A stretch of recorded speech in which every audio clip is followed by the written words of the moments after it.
দেখে শুনে রাখবেন, আপনারা নিজের মেয়ের মতো করে দেখে রাখবেন, ঠিক আছে?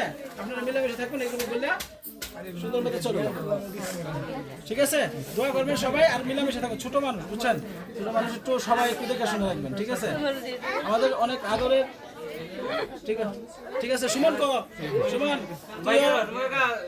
শোন, তোর জামাই এখন থেকে, ঠিক আছে? এখন এটা ছেলের মতো দেখতে হবে, যেমন আরো ছেলেগুলো যেমন দেখছিস এটা এরকম করে দেখতে হবে, ঠিক আছে? আর সবাই দেখে শুনে রাখেন, ছোট মানুষ, ঠিক আছে? দেখে শুনে রাখেন, ঠিক আছে? হয়েছে, কান্দেন না আমাজন, হয়েছে, কান্দেন না। খুশি মনে দোয়া করি বিদায় দেন। হ্যাঁ ইনশাআল্লাহ। আচ্ছা পিঠটা কমায়া বিদায় দিয়ে দেন।